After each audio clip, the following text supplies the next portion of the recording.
Hi guys, thanks for joining me for another video. So my name is Rebecca, for those of you that don't know. I am a priestess of Cornwall, a sacred celebrant, a diviner and a writer.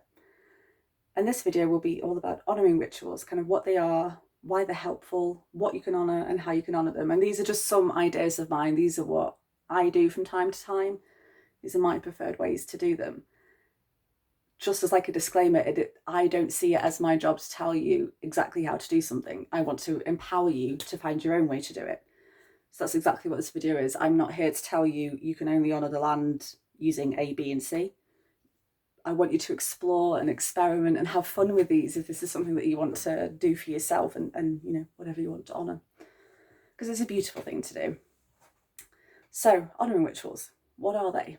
They are moments in time where you have set the intention to obviously honour something or someone. But if you delve down to the essence of what honouring is, for me, it's revering something. It is creating something, a sacred, energetic space between you and the thing or the person that you're honouring. It is giving thanks. It's creating that magnetic love energy. It's compassion. It's all the wonderful and beautiful things in the world when you feel gratitude. And that for me is what an honouring ritual is. It's giving my thanks, being gracious for something and loving something or someone and showing them that. So we'll talk about a few different kind of categories of what you can honour and why you would want to today. So we'll talk about the land, honouring yourself, honouring deities, honouring your beloveds and honouring your community there. That's a big list. We'll get through it, I promise you. So why are they helpful and important to do in general? They are important to me in my spiritual practice as a way to kind of give thanks ad hoc to things or to people. I obviously have my big private or public ceremonies for honouring people, their rites of passage, the changing of the seasons, all sorts. But sometimes it's just nice to go about your day and just have a small moment of, I don't know, you met a lovely sparrow, so you're putting out some bird feed for it, just having that moment of like holding the bird seed close to your heart and loving it, blessing it, to bless and honour the sparrows. Just those small moments where you can say thank you and not have it be this big time-consuming thing that it needn't be necessarily. But when you do make them the big ceremonies and wonderful experiences that they can be, oh, it is magic. So wonderful. You can feel the pulsing energy of so if it's the land that you're honouring, you can feel that connection. It's beautiful. So I do recommend those as well. So let's start with our categories, shall we? So honouring the land. There are many reasons why you would want to honour the land. Many obvious reasons, maybe some not so obvious. For me, I like to honour the land for, my connection to Mama Gaia, to help heal Mama Gaia, just as a thank you for supporting me and sustaining me. Sometimes it gets more specific than just Mama Gaia as a whole. Sometimes it's could be a tree stump, like you have a really special connection to a sacred tree stump. It could be like a place like Glastonbury Tor, for example, or Hellman's Tor, a very specific place. And it doesn't really matter much where on earth you want to honour. But you do need to know, you need to go into that place in yourself and connect with where and why and how. And that's so easy once you get into it. I just get into my sacred temple space here, which you can't see, it's just there. And I connect with, why do I want to honour the land today? So say, for example, I've had many sacred experiences at the Merry Maidens down in West Cornwall. Is it West Cornwall? Yes, West. So I regularly like to go and honour that piece of land and those stones there. So I will think to myself, okay, I want to honour the Merry Maidens. Why? Well, I had lots of, early childhood memories there, some fantastic ones. So I want to honour my inner child and her connection to the land. So that's kind of sets me up, okay, I know a better idea of what I want to honour, why I want to honour it, why I want to give thanks. And then how is the wonderful thing of you exploring a relationship with that piece of land. So for me, I really like to create like physical offerings, earth-friendly offerings. I'm very lucky that I also run like a confetti business as well. it's not like a confetti business, it is a confetti business. So my house is perpetually covered in petals. I'm always within arm's reach of a bag of petals somewhere. So I tend to like to use our dead stock, as it were, to create those. So for example, it was the Merry Maidens again, and honouring my connection to the wild as an inner child. It would be delphinium for fun. I would use white delphinium. Cornflower for gaiety and frivolity. I would also add a bit of raw cacao powder in there as well for the fairies, which were very strong at the Merry Maidens. And that would create that kind of sense of why I'm honouring and a connection to where I'm honouring. And that's the best way to do it. For me, anyway. Again, it will be different for you, but this is just an advisory video, as it were. I'm sorry if the light keeps changing in here, by the way, from the video it doesn't look too good. I might have to invest in a proper camera. Anyway, another very simple but fantastic way to honour the land itself is to just do your sacred work out on the land. This can be quite frightening for some people, especially in the very beginning. But once you have that sense of trust and safety, which you create within yourself, and that, you know, there's ebbs and flows to everything like there is with that. But once you have that steadfast sense of safety, like, of course I can go bang my shamanic drum on top of Hellman's Tor, like, you know, nothing bad is going to happen, then it's wildly wonderful what can happen out there when you're just doing your sacred work that you would do in the privacy of your own home sometimes, or maybe your own back garden. But it's magical to do it on the sacred sites, on the ley lines, for example. It's wonderful. I do really recommend that one. That's my favourite. So that sums up my ways to honour the land. And now, arguably, the most important person you should be honouring in your life is yourself. Definitely. You cannot honour and serve those around you if you are serving from your cup half empty, which I'm sure you've heard plenty of times, but because it's true. Healer, heal thyself, as it were. Now this is where it gets really fun, because only you will know the true way to honour yourself. I will give you advice in a second of my ways that I like to honour myself, like my mind, heart, body, soul, the whole thing. But only you know the way that you want to be honoured. And it's so fun to explore what that means to you. Some people like to feel really safe. Some people like to go wild. And it's magical just finding where you want to sit within the realms of honouring of yourself. And for me, there is almost a spectrum that I slide up and down of just straight up self-care all the way to like empowerment issues and shadow work. There's I class everything within that spectrum as honouring myself. So for example, this is in no particular order, but baths, you can have ritualistic baths or just a plain old bath, not even with the intention of getting clean. I mean, be clean, but not a bath to clean yourself, just a bath to relax and like get all the aches out of your muscles and just care for yourself physically. Or you can have self-love baths. You can have abundant baths to meditate in with the mermaids, play whale songs. You can make it as magical or as mundane as you want. And I do that with mundane because I don't believe anything's mundane. I think there's magic to be found in everything, which is the fun of life, the fun of being human.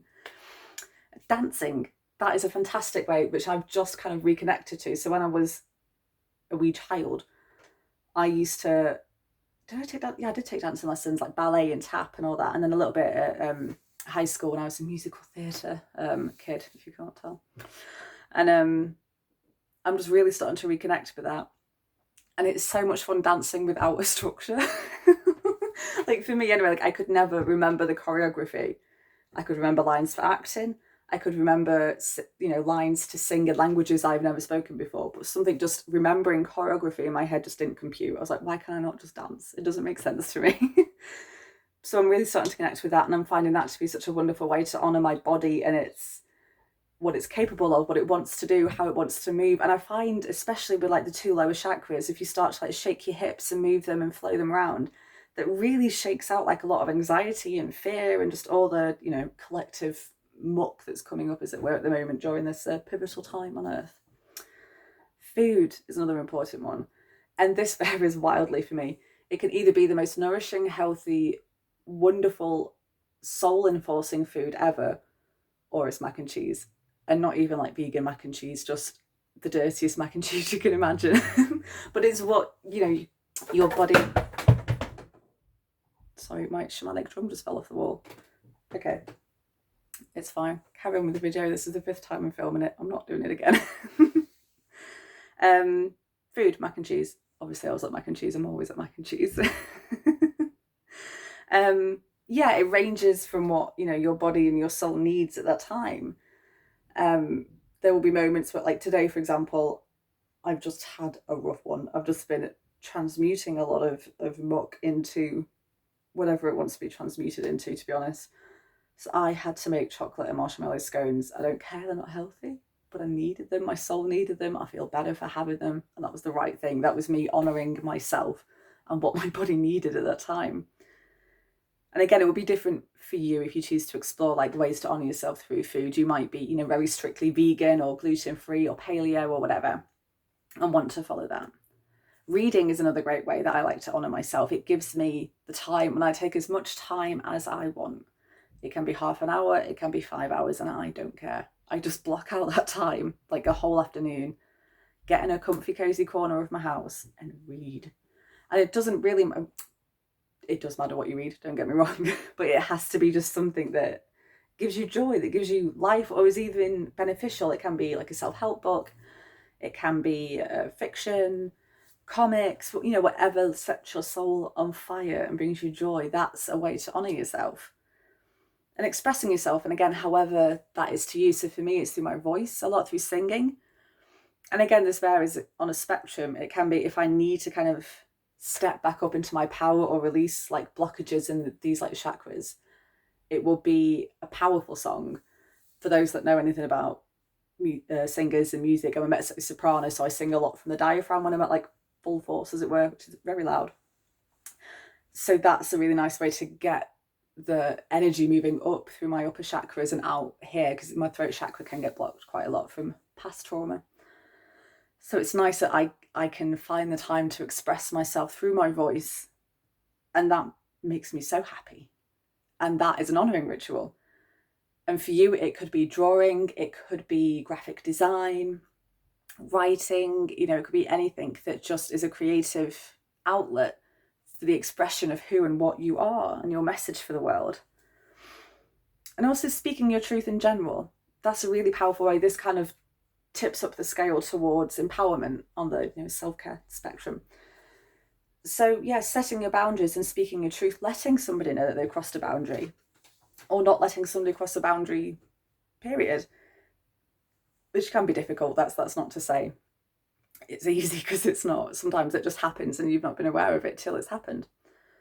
But yeah, setting boundaries, removing toxic people from your life if you can. Yeah, or just setting boundaries and speaking your truth, letting your inner essence be known and wearing it proud. Those are really great ways to honour yourself. And a myriad of different ways as well, very gentle and soft, very powerful, and, you know, queendom, which is amazing. So again, those are just my favourite ways to honour myself from time to time. So deities, and by deities, I also mean like elementals like the fairies, salamanders, mermaids, all that. And spirit energies like the spirit energy of Cornwall, you know, Lady of Avalon, archetypes as well, like Wild Woman and all that lovely stuff. But I will just use the word deity for this segment, because otherwise it's going to get very wordy. So, much like the rest of these things, it is a very personal experience to you. You will know your connection with whatever deity you're trying to honour, and only you will know how you work with them. And in a second, I'll give you about 3 deities that I work with, a little bit about my relationship with them and how I like to honour them. And these aren't what you would expect. When I was kind of writing out my notes for this video, I was like, oh, they're not what I would call like, you know, setting sacred space and all that, that they're not those kind of rituals. They're more actions I do for myself or for my community that honour that particular deity. And this is nice because all these honouring rituals amongst the kind of categories, they all kind of merge together, they all flow, that there's no, I will only honour the land and the land only. There's always something else coming in there, which is so nice that they all kind of flow together. It's wonderful. So, Rhiannon. Rhiannon is my queen. She is my forever. I've been working with her for years, but very strongly since about 2018 when I left my abusive ex-husband. He's not even my ex-husband yet, but we're getting there. Anyway, so she, for me, is the Celtic queen, fairy, goddess of love, self-empowerment, self-love, sensuality, sexuality. She's just amazing, absolutely amazing. So the ways that I like to honour her is working a lot with animals, because she traditionally in folklore, in Celtic folklore, has a white mare that she rides. And I won't get into the whole story, but it's, if you can ever read up on the folklore of Rhiannon, do, because it is amazing. But I used to have a white Westie dog called Arthur, after the great King Arthur. And whenever I would, I call it soul journeying, people call it astral projection, astral travelling, whatever. When I would soul journey to go be with Rhiannon and seek her guidance, Arthur would always be, he still is with me, he's still my familiar on the other side, but he would always be with me. And whenever I would work with him to honour him, it was always an honouring of Rhiannon as well. And I find with my current dog, who's a fluffy sleep on the floor, whenever I honour her, it's always an honouring of Rhiannon. And those of you that do have horses or work with horses or regularly horse ride, that will be a fantastic way to connect with Rhiannon in the animal kind of realms there. But also, the best way for me and me alone to connect with her is through tapping into my inner wild woman. So there's moments where, like, I'm causing a ruckus up on a cliff top somewhere with a shamanic drum and, my voice. Those are the times where I really feel so close to Rhiannon, like she is next to me and she is singing along with me. She's got a tambourine. Imagine Stevie Nicks with red hair. That's her. And that's when I feel she's most revered. She understands, well, she would understand perpetually anyway because of her nature, but she gets that I'm doing it for her as an expression of her in physicality. And when you find that sweet spot, it is so wonderful to connect with your deity in that way. It's in ways I can't even describe. You would have to experience it for yourself, but it is magnificent when you do it. And also with Rhiannon, obviously, sensuality and sexuality comes into it a lot for me personally. Now, I know sensuality, sexuality can be very triggering for some people. So I just mean whatever makes you feel pleasurable and comfortable. That could be, hugging yourself, or like holding yourself like this. If that is sensual to you, that's sensual. That there's no, it doesn't have to be, full, hardcore sensuality, as it were. It's whatever it means to you. And again, it is a spectrum. There'll be days where you just want to cuddle. There'll be days where you don't want to touch anyone or anything. And there'll be days where, women who are ovulating, you'll know what I mean.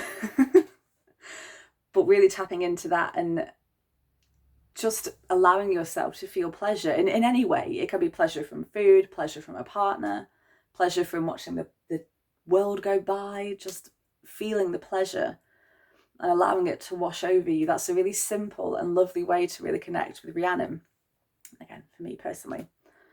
So next deity, Odin. I've been working a lot with Odin since my, physical and real life father died in February. Now, I won't go into it too much because it's not relevant and I'm known for prattling on anyway. But my relationship with my father wasn't the best for a few reasons.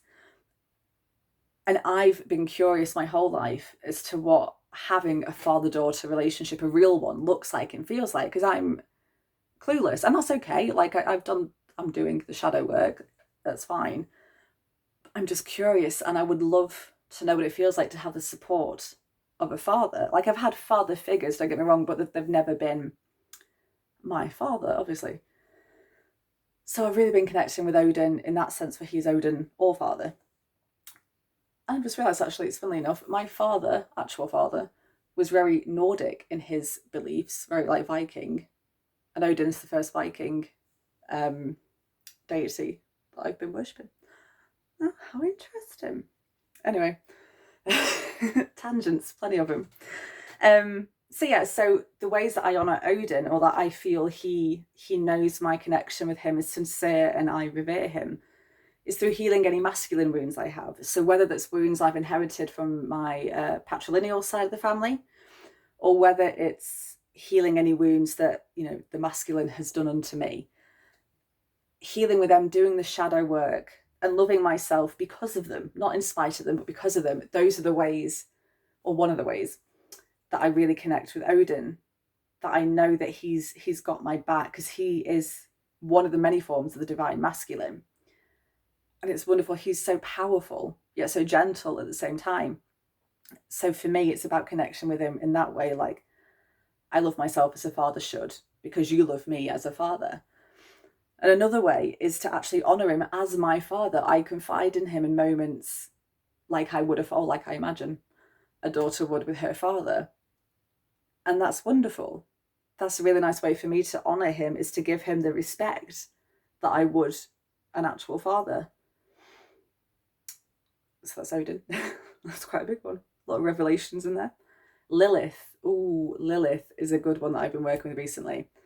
So as, again, just a little bit about my relationship with Lilith. As you know from what I was speaking about before, when I left my abusive ex-husband, she really came to the forefront, because there was a lot of, he'd quenched my voice for a while, quenched my, sensuality, everything that just made me a human, basically. And she was having none of it. She wasn't having it. So she came to the forefront. I channel her a lot in poetry, which I might post in the group later on. But it's very Lilith, shall we say. But yeah, so the way I honour her is to allow myself to feel that, I call it like righteous feminine fury, that rage of like, no, you've done me wrong here. I have no reason to take responsibility for this. I have no reason to sit back and let you treat me like this. I'm going to stand up for myself, use my voice, and you will know the pain you have caused.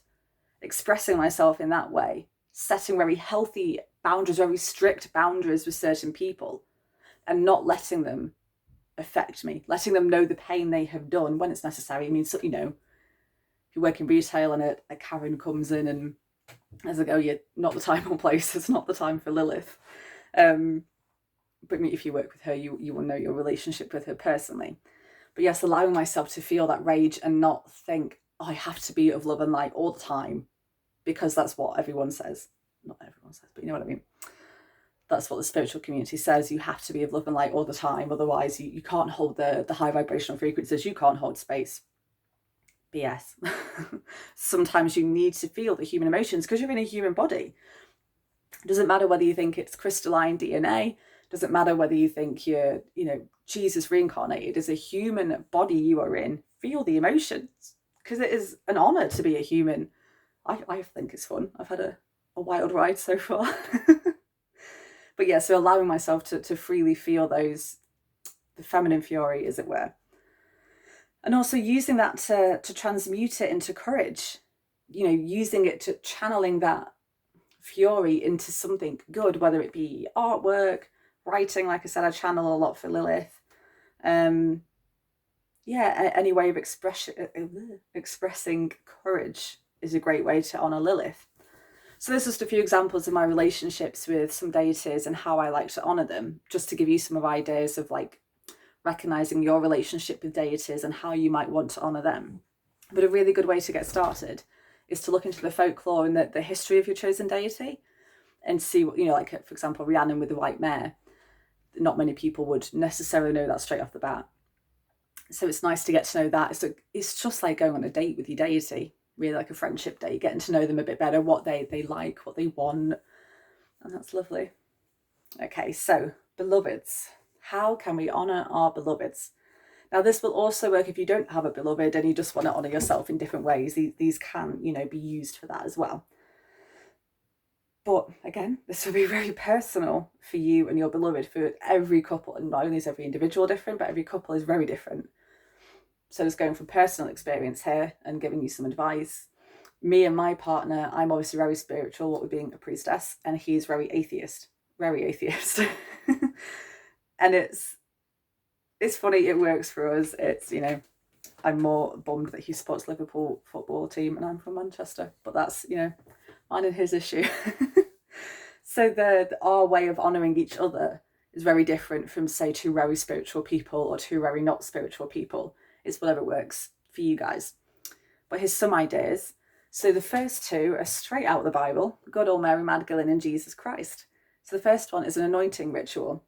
Again, this can be as small or as grand as you want it to be. But anointing ritual is essentially creating or putting away some time to spend together. Make it like a date night at home. You can set up your front room or bedroom, wherever you want, bathroom, to be very romantic, very sensual in nature. And that's not to say sexy. Sensuality and sexuality in this context are very different to me anyway. But making things very sensual, sorts of rose petals, you know, nice, soft, melodic music, dim lights, everything like that does sound sexy. Hopefully you know what I mean there. Yeah, and then creating some anointing oil. You can either buy it yourself, like I've had this one for years, it's very potent. I couldn't tell you what the oil base is or the essential oils because the label's long gone, but it's amazing. The smell just, oh, it just takes me somewhere. It takes me to my morning dedications when I'm usually a bit sleepy, very meditative, and just channeling for the gods. It's amazing. But yes, anointing oil has that ability to change the frequency of your auric field, and also to, scent is one of our biggest senses. It does take us to certain places if you use it often enough, or if it's a scent that you've used throughout your life anyway. It's like lavender, for example, is a really common one that people associate with usually staying at the grandma's house, or holidays in France or whatever. So yeah, she would just take the time. You can be partially clothed, fully clothed, naked, whatever works for both of you together. And you'll take it in turns to each be seated, and the other one would take some oil, either from a dish or like a vial like that, whatever works, and anoint different parts of the body while saying sacred words to each other. And by that, I mean, say, for example, you want to anoint the heart space of your beloved, or, the arms that make you feel safe. For the heart space, you could, sorry, my dog's just come to say hello. Hello. To anoint, your beloved's heart space, you could take the oil and place it there and say the words, I anoint your heart space as the holy being that it is, as my home away from home, as the heart that resides within my loving temple of you. Is just an idea. That was off the top of my head.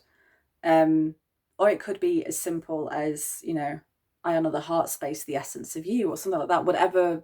However you usually express your love, do that. You might not need to speak at all, or you could recite a whole sonnet, whatever you usually do. Like, for example, I'm very vocal in my love for people and my beloved. So if I suddenly wasn't vocal, that'd be so weird, really creepy. But equally, if somebody who isn't very vocal about their love, but does it more through actions, was suddenly reciting Shakespeare, that's going to be weird. That's going to be a bit off-putting almost. So just do what you usually do, but with intention to honor, revere, and make them a sacred vessel, because that's what they are. We all live in these portable, amazing temples. So revere them for what they are, especially with your beloved. And another thing you can either incorporate into the anointing ritual, or is like a separate thing completely, is washing of the feet, which is another thing from the Bible. So this is, again, you could do the same thing, create a sensual atmosphere, take time off together in the evening to do this, like no phones, no TV, maybe some soft music, and just take the time to caress one another's feet, to really clean and support and massage, if that's what you like. I know some people get a bit funny, but just really support each other. For our feet support our whole body. So the symbolic act of washing that is washing away, the dirt that we may have physically or, emotionally, spiritually walked through that day, and just honouring us, or, your beloved, for their path walked to you, the path that has taken them directly to you, to your life together, and to the moment in time where you are now. And again, like I said, you can join this in with the anointing ritual. It's a really nice way to honour each other. That's my favourite way anyway. But this is going to sound complicated, but it's actually very simple once you get into it.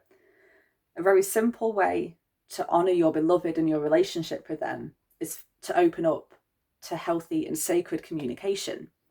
Now, this can be quite difficult for some people, and what I'm about to say is going to be so utterly annoying for some of you. I'm aware of that. But the best way to start is just to start. It's almost like journaling. Once you start writing down and you can't stop, then it's that. But you just have to be very emotionally aware for yourself and for your beloved. Again, this is very simple to kind of set up, as it were. You just create time, where, again, no telly, no phones, just time together to sit face to face, talk, be physical if you want, like hold hands, or, like can rub his arm or whatever. And just take the time to check in with each other. Make sure that you're both happy, healthy and okay, what you love about life at the moment, what you want to change if there is anything, how you can change it together, and ways you can support each other. And that to me is the most simple way that me and my beloved honour each other. We call them team meetings.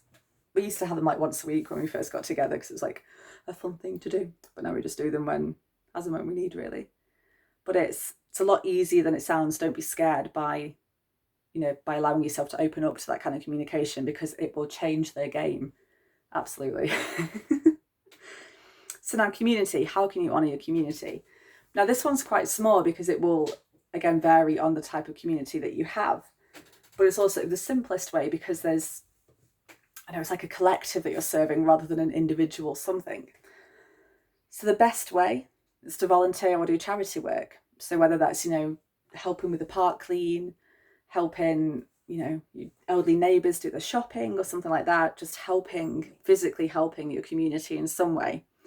But for those of you that are light workers and more spiritually inclined, such as healers, there's ways you can heal and love your community and honour it through those methods. So say you're a herbalist, for example, offer that gift to people in your community. Allow yourself to get paid. Don't do anything for free. But do the light work. Do, hold the frequencies of the divine. Do your Reiki if that's what you love to do. Whatever your innate gift is for this life, offer it to your community, because it will only help raise the vibration of them. It will only help them feel loved and supported. And that's precisely what community is. And in return, they will love and support you. And that's magical. So I think we've about covered everything. Oh, dog's here again. Hello, Betty. Covered the land, yourself, deities, beloveds, and community. Yes. Wonderful. If you have any questions for me, leave them below somewhere or inbox me if you want some more privacy. But I've really enjoyed this. 5th time filming this was definitely a charm. Hope you've enjoyed it, and I hope to help you in some way. Thank you. Bye.